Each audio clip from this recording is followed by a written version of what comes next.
Repulsion motor हा आपला topic असणार आहे. तर आजच्या लेसनमध्ये आपण सिंगल फेज रिपल्शन मोटरची माहिती आपण घेणार आहोत. मागील तासाला आपण बघितलं होतं की सिंगल फेज मोटरमधीलच युनिव्हर्सल मोटर याची माहिती आपण पाहिली होती. त्याचप्रमाणे शेडेड पोल मोटरची माहिती आपण पाहिलेली होती. आणि आज आपलं जे रिपल्शन मोटर जी आहे ही कॉम्युटेटर मोटरच्या प्रकारामध्ये येते आणि म्हणून आज आपण पाहणार आहोत रिपल्शन मोटरची माहिती. मग यामध्ये आपण पाहणार आहोत की तत्व,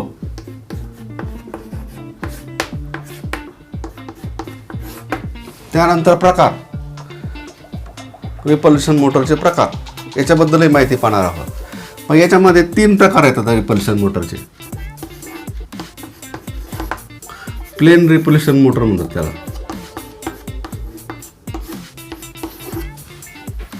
प्लेन रिपल्शन मोटर. त्यानंतर दुसरं असणार आहे repulsion start induction run motor आणि तिसरं असणार आहे repulsion induction motor. Repulsion induction motor. Repulsion मोटरचे असे 3 प्रकार पडणार आहेत. आणि रिपल्शन या शब्दाचा अर्थ जर आपण विचारात घेतला तर या अर्थावरूनच आपल्याला या मोटरची माहिती थोडी लक्षात येईल की याचं तत्व कसं आहे. रिपल्शनच्या तत्वावरती ही मोटर कार्य करते. म्हणजे काय आहे की एखादी शॉर्ट सर्किटेड कॉईल बदलत्या चुंबकीय क्षेत्रामध्ये ठेवली असता बदलत्या चुंबकीय क्षेत्रात जसे पोल तयार होतात तसेच पोल त्या शॉर्ट सर्किटेड कॉईलमध्ये तयार होतात. आणि त्यामुळं मेन चुंबकीय क्षेत्राचे पोल आणि शॉर्ट सर्किटेड कॉईलचे पोल एकसारखे असल्यामुळे ते एकमेकांना विरोध करतात. जसे नॉर्थ पोल जवळ आणले तर ते एकमेकांना विरोध करतात. साऊथ पोल जर चुंबकाचे एकमेकांच्या जवळ आणले तर ते एकमेकांना विरोध करतात. अशाच प्रकारच्या तत्वाची रचना रिपल्शन मोटरमध्ये केलेली असते. आणि एकमेकांना दूर ढकलणे किंवा रिपल्शन करणे या गुणधर्माचा वापर आपण रिपल्शन मोटरमध्ये केला असल्यामुळं या मोटरला रिपल्शन मोटर असे म्हणतात. मग ह्याची रचना कशी असणार आहे याबद्दल आपण माहिती पाहूया. रिपल्शन मोटरची रचना आपण समजून घेऊया. याच्यामध्ये मुख्य 2 पार्ट असतात. तसे कोणत्याही मोटरमध्ये याच्या अगोदर आपण चर्चा केली, एक फिरणारा भाग असतो आणि एक स्थिर भाग असतो. तसं या ठिकाणी सुद्धा या मोटरमध्ये ही जो स्थिर भाग आहे हा स्टेटर आहे आणि स्टेटरला हे चौबाजूने असे हे गाळे असतात आणि याच्यामध्ये सिंगल फेज वाइंडिंग केलेली असते. एकच वाइंडिंग असते आणि त्या वाइंडिंगची टोकं इकडे बाहेर काढलेली असते तिथं फेज न्यूट्रल. याला सप्लाय दिला असता या वाइंडिंगमधून करंट वाहतो आणि याच्या भोवती बदलणाऱ्या चुंबकीय क्षेत्र निर्माण होतं, बदलणारे फ्लक्स निर्माण होतात. आणि दुसरा पार्ट आहे रोटर. रोटर म्हणजे रोटेटिंग पार्ट, फिरणारा भाग. हा जो रोटर आहे हा DC मोटरच्या आर्मेचरसारखं याची रचना असते. DC मोटरचा आर्मेचर असतो तसाच असतो. ही वाइंडिंग आहे या ठिकाणी, इकडे शाफ्ट आहे, इकडे या ठिकाणी हा वाइंडिंगचा भाग आहे, हा कॉम्युटेटर आहे. हे तांब्याच्या पट्ट्या असतात, ह्या अब्रकाच्या साहाय्याने या इन्सुलेट केलेल्या असतात. याला कॉम्युटेटर म्हणतात. याच्यावरती ब्रश टेकलेले असतात आणि ते जे ब्रश असतात ते शॉर्ट केलेले असतात. तर अशा प्रकारे याचं तत्व आपण मगाशी बघितलं की हा जो रोटर आहे हा याच्या मधल्या पोकळीमध्ये ठेवलेला असतो आणि बेरिंगची व्यवस्था असते. हा शाफ्ट या बेरिंगमधून बाहेर येतो, इकडच्या बाजूने इकडे शाफ्ट येतो, मध्ये बेरिंग असते, इकडे बेरिंगमधून शाफ्ट बाहेर येतो. सहज फिरेल अशी व्यवस्था या ठिकाणी केलेली असते. मग याचं तत्व कसं आहे की रिपल्शनचं तत्व आहे हे आपण पाहिलं. मग ते कसं होतं हे आपण प्रत्येक मोटरचे जे 3 प्रकार आहेत त्या प्रकारानुसार आपण त्याची माहिती आता घेणारच आहोत. तत्पूर्वी काय आहे की काय केलं असतं की ह्या रोटरला इथं ब्रशच्या साहाय्याने शॉर्ट केलेलं असतं आणि हा रोटर याच्यामध्ये असतो. ज्यावेळेस याला आपण सिंगल फेज सप्लाय देतो त्यावेळेस स्टेटरचे जे स्थिर वाइंडिंग आहेत त्याच्या भोवती चुंबकीय रेषा निर्माण होतात, बदलणाऱ्या चुंबकीय रेषा. जसं आपण याच्या अगोदरही पाहिलं होतं. या अगोदर आपण पाहिलं होतं की जसे साइन वेव्ह आहे, AC सप्लायचे जसे करंटची दिशा बदलते की करंट हा 0 पासून मॅक्झिममला जातो असा इथं 90 अंशाला, परत 90 ते 180 पर्यंत कमी कमी होत 0 होतो. परत एक दिशा बदलते, इथे 270 म्हणजे 90 अंशाची दिशा हायेस्ट होतो निगेटिव्हला. हा positive half cycle, negative half cycle. आणि परत इथं कमी कमी होत इथं 360 म्हणजे एक फेरा पूर्ण होतो. हे आपल्याला माहिती आहे. तर या करंटची जशी बदल होतो या ठिकाणी वाइंडिंगमध्ये, तशा तशा चुंबकीय रेषासुद्धा निर्माण होतात आणि त्यावरती मग पोल निर्माण होतात. जसं आता या ठिकाणी ही शॉर्ट सर्किटेड जो कंडक्टर आहे, रोटर आहे, या चुंबकीय क्षेत्रामध्ये बदलणाऱ्या चुंबकीय क्षेत्रामध्ये ठेवला असता जसं याची अवस्था निर्माण होते आणि त्या ठिकाणी जे पोल तयार होतात त्याला नॉन सॅलिएंट पोल म्हणतात. जसे फील्ड वाइंडिंग सारखे पोल नसतात. पण यानंतर आपण जे ही मोटरचे प्रकार पाहणार आहोत त्याच्यामध्ये समजण्यासाठी आपण वेगवेगळे पोल एन एस असं दाखवणार आहोत. तर या ठिकाणी मग त्या चुंबकीय रेषांमुळे जे पोल वाइंडिंगमध्ये निर्माण होतात स्टेटर वाइंडिंगमध्ये, तशाच प्रकारची अवस्था या ठिकाणी होते. कारण त्या चुंबकीय क्षेत्रामध्ये हा रोटर असल्यामुळं याच्या भोवती ह्याचे जे कंडक्टर आहेत, या कंडक्टरकडून या चुंबकीय रेषा कट होतात आणि म्युच्युअल इंडक्शनच्या तत्वानुसार याच्यामध्ये एडी करंट निर्माण होतो आणि याच्या भोवती चुंबकीय रेषा निर्माण होऊन पोल तयार होतात. तर या चुंबकीय रेषांमधले जे पोल आहेत, ह्याचे पोल आणि ह्याच वाइंडिंगचे पोल एकसारखे तयार होतात. तसं या ठिकाणी शून्यापासून मॅक्झिमम होत असताना जर एन पोल तयार होत असेल, तशाच प्रकारचं या ठिकाणी सुद्धा एन पोल तयार होतो. ते एकमेकांना दूर ढकलतात आणि काय होतं की रोटर हा फिरू लागतो, रोटरला टॉर्क मिळतो आणि रोटर फिरू लागतो, म्हणजे मोटर चालू होते आपली. हे तत्व, हे जे रिपल्शनचे तत्व आहे ते या ठिकाणी वापरलेले असतं. मग मोटरमध्ये थोडासा बदल केलेला असतो आणि त्या बदलावरून काय केलं असतं, मोटरची प्रकार पडतात. तर ते 3 प्रकार मागाशी मी सांगितले तुम्हाला, त्याची माहिती आपण आता पाहणार आहोत. तर सुरुवातीला आपण प्लेन रिपल्शन मोटरची माहिती पाहणार आहोत. या सर्व मोटर जे आहेत रिपल्शन मोटर, याच्यामध्ये कमी स्टार्टिंग करंट लागतो आणि याचा स्टार्टिंग टॉर्क हा उच्च प्रतीचा असतो. या मोटरचा हा स्टार्टिंग टॉर्क असल्यामुळं याचा उपयोग चांगल्या प्रकारे आपल्या इंडस्ट्रीमध्ये केलेला असतो. जसं लेथ मशीन आहे, रेफ्रिजरेटर आहे. तर हा स्टार्टिंग टॉर्क असल्यामुळं या मोटरचा उपयोग आपल्याला या ठिकाणी जर लोड आहे ट्रॅक्शन वर्क सारखा, तसं ऑयस्ट आहे, क्रेन आहे, तर यामध्ये या मोटरचा उपयोग केलेला असतो कारण हा स्टार्टिंग टॉर्क असतो.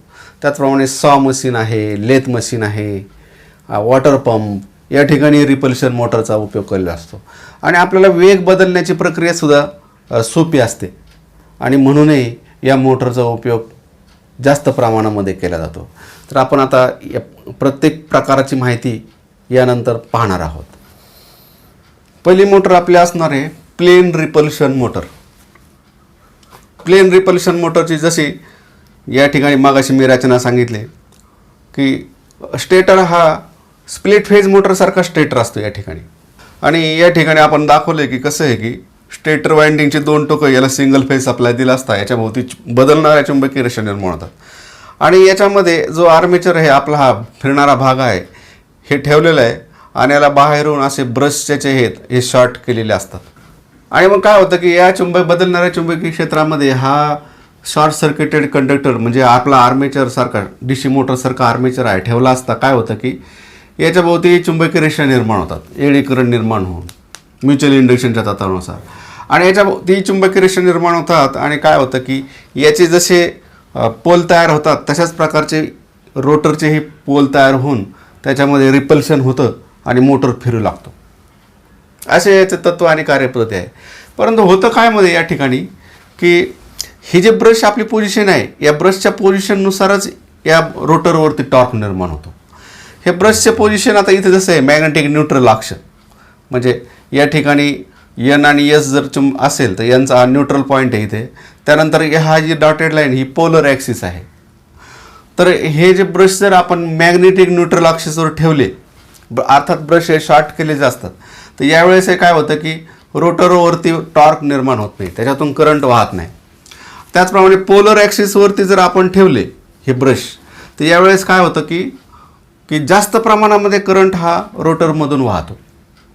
जास्त प्रमाणामध्ये करंट व्हायला, परंतु होतं काय की या ठिकाणी ब्रशची पोझिशन पोलर ॲक्सिसवर असल्यामुळं त्याच्या अर्ध्या भागावरती सारख्याच प्रमाणाचा विरुद्ध टॉर्क निर्माण होतो आणि यामुळं हे रोटर काय आपला फिरत नाही.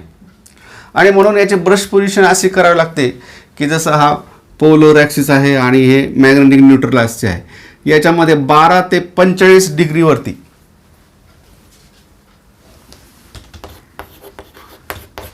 12 ते 45 डिग्रीवरती हे आपण ब्रशची पोझिशन ॲडजस्ट करावी लागते. आणि त्यानुसार मग मोटरला चांगल्या प्रकारचा टॉर्क मिळतो. साधारणपणे 45 अंशावरती जर ब्रशची पोझिशन आपण ठेवली आहे आणि ते शॉर्ट केलेले असेल तर जास्त प्रमाणामध्ये मोटरवरती या रोटरवरती टॉर्क निर्माण होतो. म्हणजे या ब्रश पोझिशनवरच या मोटरचं सर्व क्रिया जी अवलंबून आहे. मग याच्यामध्ये आपण जर याची जर पोझिशन थोडी हलवली 12 ते 45 याच्यामध्ये तर काय होतं की 12 याच्यावर ठेवलं समजा तर बाकीच्या अर्ध्या भागामध्ये जास्त करंट निर्माण होतो. ज्या भागामध्ये जास्त करंट निर्माण झालेला आहे त्या दिशेने या रोटरवरती टॉर्क निर्माण होऊन रोटर फिरू लागतो. आणि फिरण्याची दिशा बदलायची असेल तर आपल्याला त्याची पोझिशन ब्रशची थोडीशी बदलावी लागते आणि मग ब्रशची पोझिशन बदलल्यानंतर फिरण्याची दिशा बदलते. अशा प्रकारे हे आहे प्लेन रिपल्शन मोटर. यानंतर आपण मोटरचा दुसरा प्रकार जो आहे त्याची माहिती पाहूया.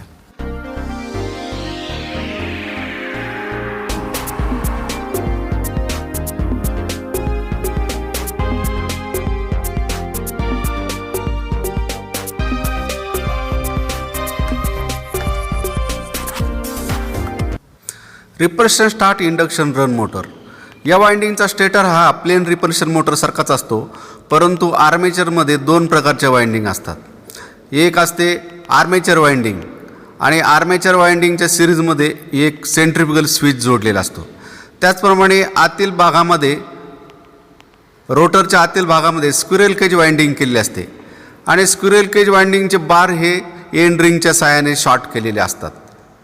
पण सुरुवातीला ही मोटर ही रिपल्शनच्या तत्वानुसार आर्मेचर वाइंडिंगमुळे हे चालू होते, परंतु मोटरला वेग आल्यानंतर काय होतं की यामधील सेंट्रिफ्युगल स्विच हा ओपन होतो.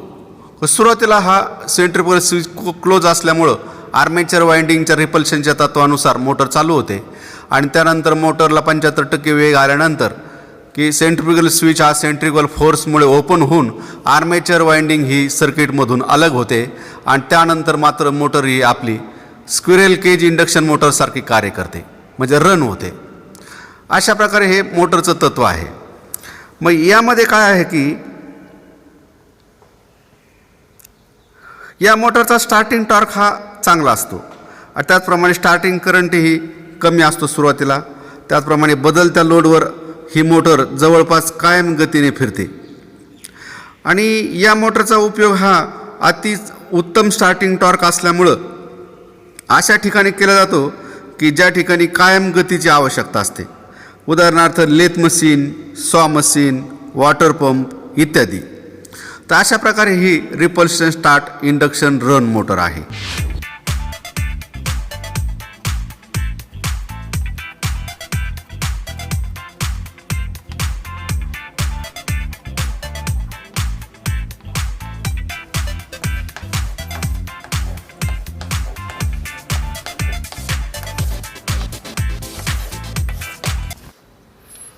Repulsion induction motor. या मोटरचा स्टेटर इंडक्शन मोटरच्या स्टेटरसारखाच असतो. स्टेटर स्लॉट्समध्ये एकच मुख्य वाइंडिंग केलेली असते, परंतु रोटर स्लॉटमध्ये तळाशी स्क्विरल केज वाइंडिंग केलेली असते आणि नंतर त्यावर आर्मेचर वाइंडिंग केलेली असते. आर्मेचर वाइंडिंग कॉम्युटेटरला जोडलेली असते. स्टेटर वाइंडिंगला सप्लाय दिला असता सुरुवातीस रोटर फ्रिक्वेन्सीमुळे रोटर रिॲक्टन्स जास्त असतो, म्हणून स्क्विरल केज वाइंडिंग कार्य न करता फक्त आर्मेचर वाइंडिंग कार्य करते. म्हणून रिपल्शनमुळे मोटरला टॉर्क मिळून रोटर फिरू लागतो. रोटर वेगात आला असता स्लिप वाढून रोटर फ्रिक्वेन्सी कमी होते. रोटर फ्रिक्वेन्सी कमी झाल्यामुळे रोटर रिॲक्टन्स कमी होतो. त्यावेळी रोटरवरील दोन्ही वाइंडिंग कार्यरत करतात आणि दोन्हीचे टॉर्क एकमेकांना मदत करून रोटर फिरू लागतो. अशा प्रकारे रिपल्शन इंडक्शन मोटरची कार्यपद्धती आहे. या मोटरची विशेषता अशी आहे की स्टार्टिंग व रनिंग टॉर्क फार चांगला असतो या मोटरचा. त्याचप्रमाणे स्टार्टिंग करंटही कमी घेते मोटर, परंतु पॉवर फॅक्टर मात्र चांगला असतो. फुल लोडवर 0.9 लाखपेक्षाही जास्त असतो. रनिंगमध्ये रोटरवरील दोन्ही वाइंडिंगला परिणामी रेजिस्टन्स कमी होऊन पॉवर लॉस कमी होतो. त्याचप्रमाणे या मोटरची कार्यक्षमताही चांगली असते आणि या मोटरचा उपयोग ज्या ठिकाणी जेथे उच्च स्टार्टिंग टॉर्कची आवश्यकता असते व बदलणाऱ्या लोडवर सारख्या गतीची आवश्यकता असते अशा ठिकाणी ह्या मोटरचा उपयोग केला जातो.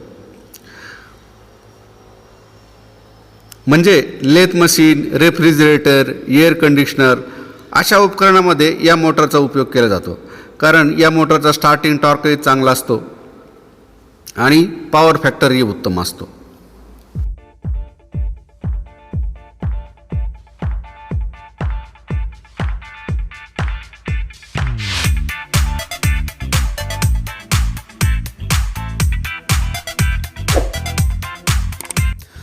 यानंतरचं आपलं लेसन असणार आहे 3 फेज इंडक्शन मोटर.